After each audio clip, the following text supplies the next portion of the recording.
ভাগ্য নির্ধারণের শেষ দিন আজ। আসন্ন ত্রয়োদশ জাতীয় সংসদ নির্বাচনের মাঠের লড়াইয়ে আজ অত্যন্ত গুরুত্বপূর্ণ একটি দিন। কেননা কার ভাগ্য সুপ্রসন্ন আর কার প্রার্থিতা বাতিলের খাতায় তা নির্ধারণের আজই শেষ সময়। তফসিল অনুযায়ী রোববার সারা দেশের ৩০০ সংসদীয় আসনেই মনোনয়নপত্রের প্রাথমিক যাচাই বাছাই কার্যক্রম সম্পন্ন হবে। সময় শেষে নির্বাচন কমিশন জানাবে সারা দেশে মোট কতজন প্রার্থীর মনোনয়নপত্র বৈধ হয়েছে আর কতজনের আবেদন বাতিল হলো। রাজধানী ঢাকার ২০টি সংসদীয় আসনের চিত্র এরই মধ্যে অনেকটা পরিষ্কার।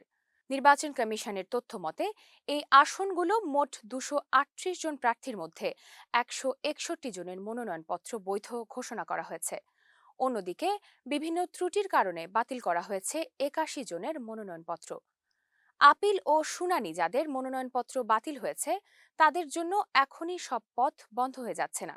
রিটার্নিং কর্মকর্তার সিদ্ধান্তের বিরুদ্ধে আগামীকাল ৫ জানুয়ারি থেকে ৯ জানুয়ারি পর্যন্ত নির্বাচন কমিশনে আপিল করার সুযোগ থাকছে। পরবর্তীতে ১০ থেকে ১৮ জানুয়ারির মধ্যে এসব আপিলের শুনানি নিষ্পত্তি করবেন কমিশন।